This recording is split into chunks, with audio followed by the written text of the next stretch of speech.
Goiânia é a capital do país com o maior número de automóveis individuais por 1.000 pessoas. Goiânia é uma capital altamente militarizada nas suas relações políticas e sociais. O número de escolas militares, a cultura de apoio a uma repressão policial muito acima do que se espera em qualquer país democrático. É, portanto, uma cidade em que há uma política de mobilidade absolutamente inviável, pautada em automóvel individual e que leva a trabalhadora e o trabalhador a ficar preso, a ficar ilhado em uma cidade caótica. Foi nesse contexto que uma juventude, desde 2011, 2012, muito fortemente em 2013, passou a pleitear um direito chamado modicidade das tarifas de transporte público municipal.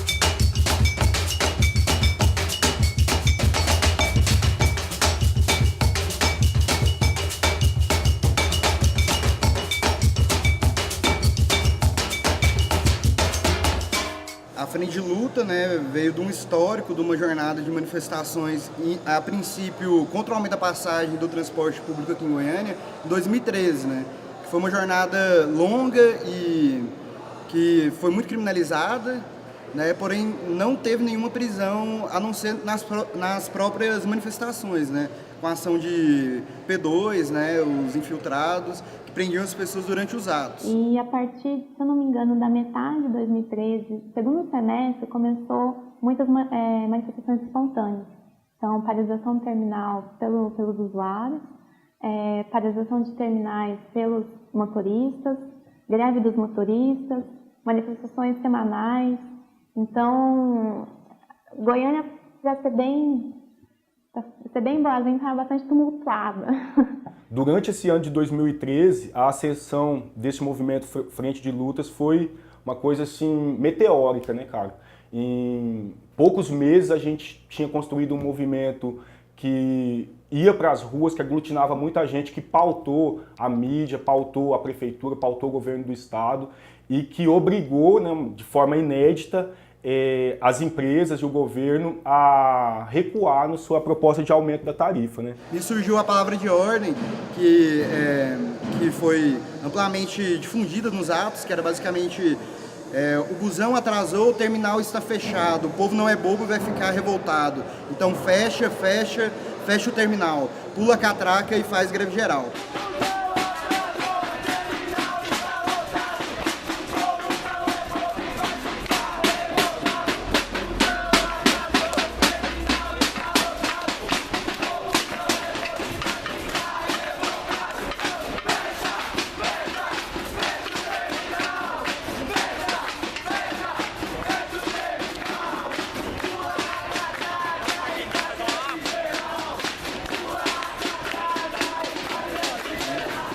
Em meados de maio de 2014, houve uma explosão de radicalização pelos terminais na cidade.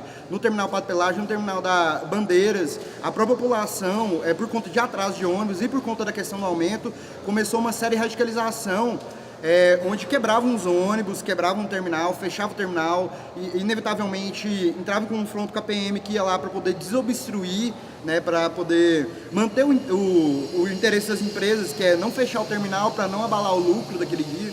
E ali a gente já notou que ia ser muito diferente em 2014, a polícia já começou a cercar e a abordar as pessoas para a revista antes do protesto acontecer, né? Uma maneira de já tentar intimidar algumas pessoas e fazer com que elas desistissem de participar da movimentação. Se não me engano, por volta do dia 15 de maio, mais ou menos, houve uma manifestação muito grande no terminal da Praça da Bíblia, contra o aumento da passagem, né, e por melhoria no transporte público, onde teve uma grande adesão da população que estava ali porque estava atrasado o ônibus, né? E nessa manifestação, um eixo em Anhanguera ele foi totalmente incendiado e outros ônibus depredados, né? Isso deu uma grande repercussão na cidade. Foi um ônibus que é da Metrobus, que é a região responsável pelo governo do estado. Então, nesse sentido, né, uma represália maior com o envolvimento do governo do estado. Então, acredito que o poder público ele tinha duas soluções possíveis, basicamente. Uma é tentar, de algum jeito, atender essas reivindicações do usuário, e a outra é no viés criminal, criminalizando. E foi a opção que eles escolheram, talvez a mais cômoda, e que acabou originando, né, a Operação 280.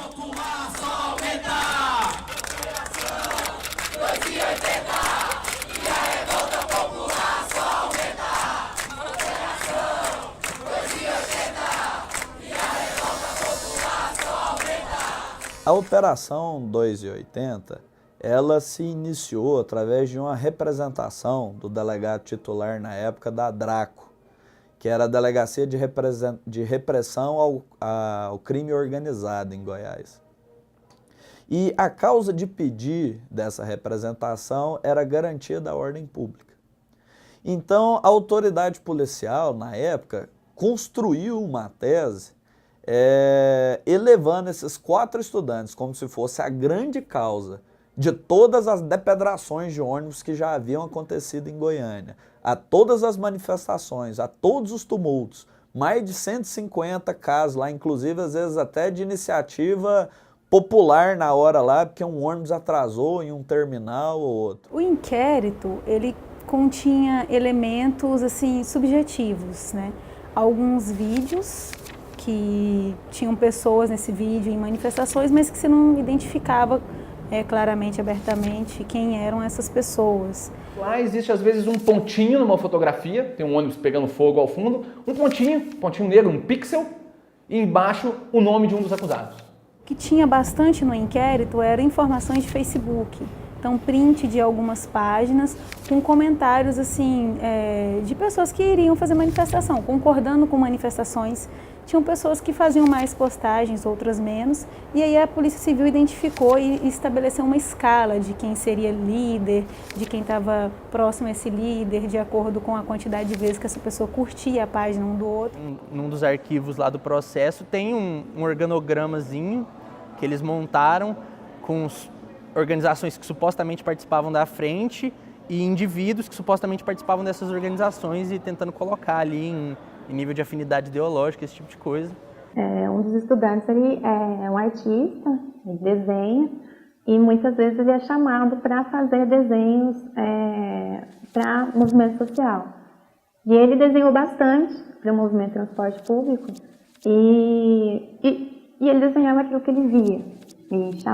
E eles utilizavam aquele desenho para chamadas de manifestação. E aquilo foi utilizado como incitação ao crime. Então, se ele desenhar um ônibus quebrado, um ônibus pegando fogo, que é o que realmente estava acontecendo em Goiânia, ele já está sendo imputado um crime de incitação à incitação violenta, incitação ao crime.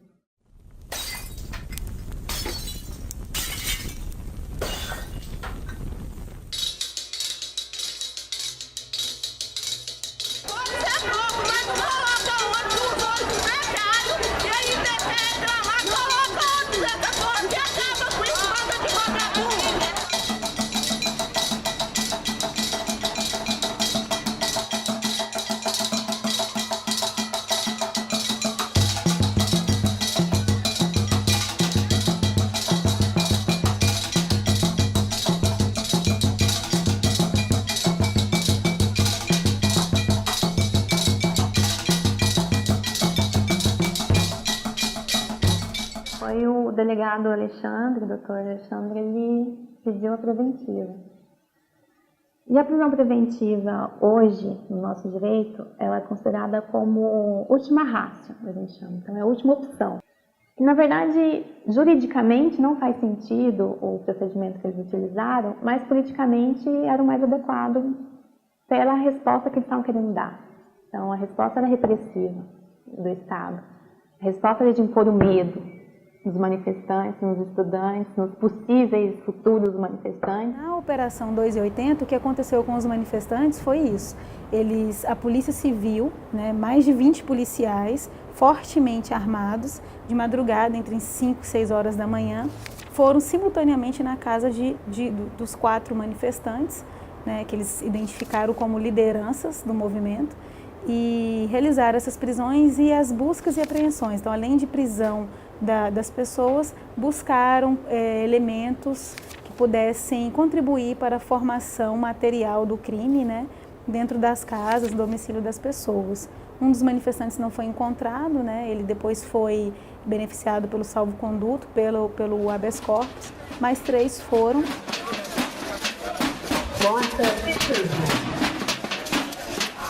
Eu estava indo descendo para o meu colégio, de manhã cedo, como eu ia todo dia, eram 5h40 da manhã.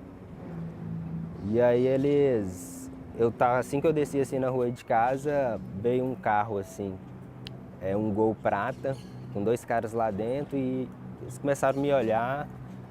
E eu achei meio estranho, eu pensei assim, não, vou avisar uma galera quando eu entrar dentro do ônibus. Aí nisso nem deu tempo, eu desci assim na rua de baixo, eles deram um balão lá em cima e já entraram assim na minha frente, um Gol prata com 5 policiais mais ou menos, depois já veio outro carro assim, e os caras fortemente armados, tava de colete, balaclava, e aí perguntou meu nome, eu falei meu nome é você mesmo, aí eu abri assim acho que era o mandato de busca que ele tinha na mão. Depois eu passei e tinha uma foto da minha casa e no meio estava escrito alvo, só para você ter uma ideia de como que os caras estavam preparados mesmo. Aí eu vi o nome lá mais dos 3 companheiros, mas nisso nem ia dar tempo de avisar não, porque foi operação conjunta, na hora que eles estavam me pegando, eles já estavam pegando os meninos.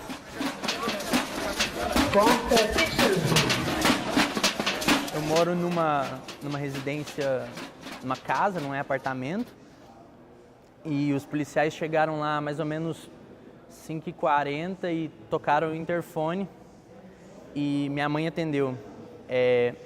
E aí eles falaram que era a polícia e que se ela não abrisse eles iriam arrombar. Eles falaram que tinha um mandato de busca e apreensão nos meus bens e um mandato de prisão também. Aí eles falaram que queriam arrombar a porta e para me pegar surpreendido, né? Meu pai pediu que não, que ele batesse na porta e eu abrisse, e eles aceitaram. Quando eu abri a porta, eles mandaram colocar as mãos na cabeça e ficar parado e tudo. E aí eles revistaram o meu quarto inteiro. Eu olhei tudo, né? Não havia o que fazer. Aí levaram 2 computadores, levaram o computador meu e o computador da minha companheira. Levaram uma câmera fotográfica, um pendrive, uma agenda e alguns panfletos.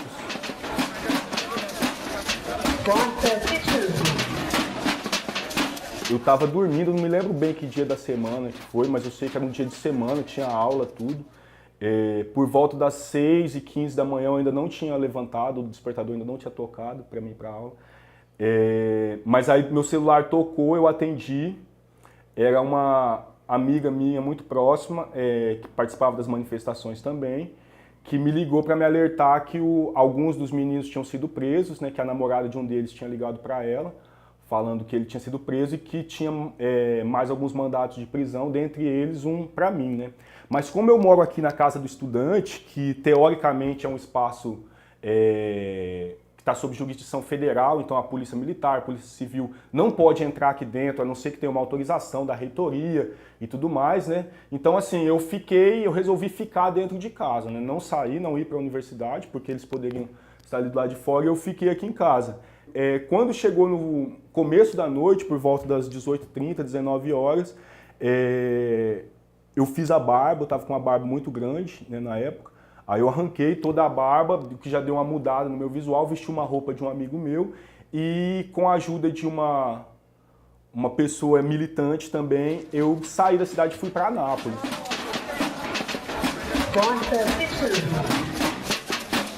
Por volta das 5h30, 5h20, 5h30 da manhã, chega na minha casa um grande aparato policial, né, formado por agentes da Draco, todos eles com colete à prova de bala, capacete e o mais irônico usando carapuça, como se fossem os black blocs da polícia, né? Eles adentraram na minha casa, o próprio delegado Alexandre, ele foi lá na minha casa junto com outros 3 ou 4 agentes tinha um que estava usando uma semi-metralhadora, todos eles entraram armados na minha casa. Aí, sem perguntar nada, sem mostrar o documento, numa primeira situação, eles já perguntaram onde que era o meu quarto e já entrou no meu quarto.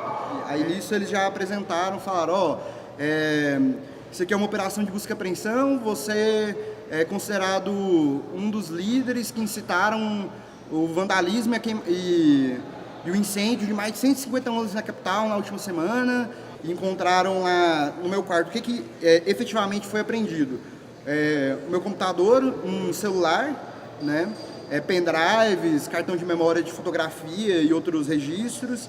E eles pegaram o que eu achei interessante, o que eles estavam buscando? Eles estavam buscando material supostamente ideológico. Toda vez que eles encontravam qualquer jornal de militância, eles comemoravam, encontrei mais um.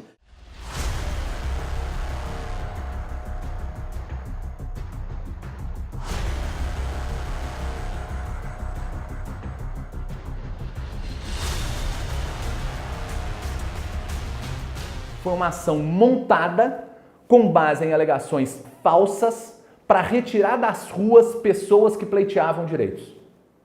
E pessoas muito bem escolhidas. É o jovem artista que lida com comunicação, que é mais irreverente. É o outro que é um bom aluno, pesquisador, que fala mais idiomas, que é sério e tudo mais.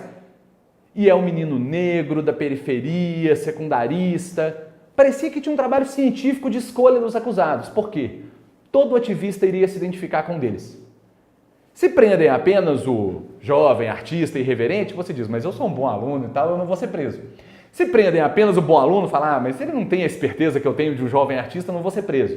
Se prendem apenas o negro da periferia, o outro diz, mas eu sou branco, eu não vou ser preso. Parece que fizeram um estudo antropológico de primeira categoria e escolheram tipos específicos de jovens que colocariam medo em todos os demais, de modo que ninguém iria para a rua.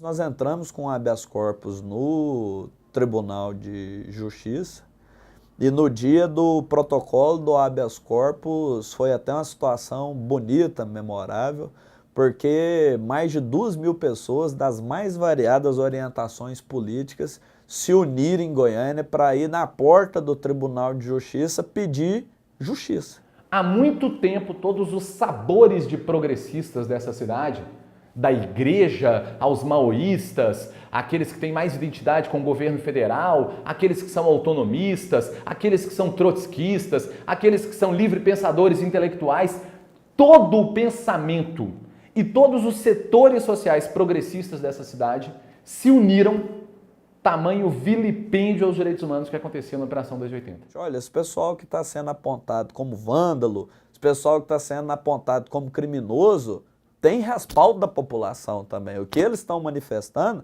reflete o anseio da população que está cansada desse transporte coletivo de Goiânia, que passa ano, passa governo, entra governo e continua numa situação calamitosa, criminosa. Foi factível, a gente conseguiu o habeas corpus. Na terceira tentativa, caiu na mão de uma desembargadora, que é a desembargadora Averlides, que durante toda a história, a carreira dela, que é mais de 20 anos como desembargadora, ela só tinha concedido um habeas corpus, que era, no caso, se não me engano, uma mulher que estava grávida e precisava sair para poder, estava com um problema durante a gravidez. E durante toda a história dela, o nosso foi o segundo habeas corpus que ela concedeu, foi a desembargadora Averlides. Ela pegou o processo na mão e falou, esse processo é ridículo, esse processo é fantasma, não tem nenhuma prova que mantenha esses meninos presos dentro do CPP. Junto com o nosso habeas corpus, ela colocou algumas cláusulas restritivas com relação a alguns direitos que a gente tem, né? E elas perduram até hoje. Até hoje a gente está restringido de algumas coisas.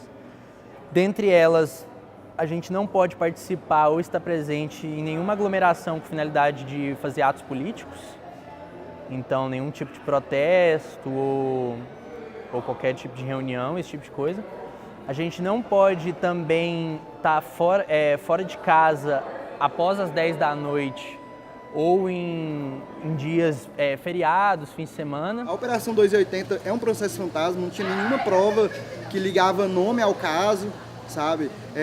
Tinha lá no processo falando que o Ian estava presente num ato onde, nesse mesmo dia, durante o ato, ele estava em Brasília, e tem prova que ele estava em Brasília.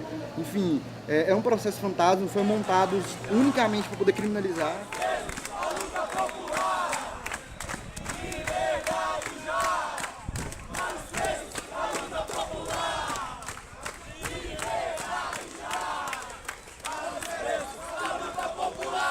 Então, eu acho que essa Operação 280 vai entrar para os anais das excrescências jurídicas produzidas pelo Estado de Goiás. A gente luta no Estado de Goiás já nem mais para a democracia, a gente luta pelo Estado de Direito, que é o quê?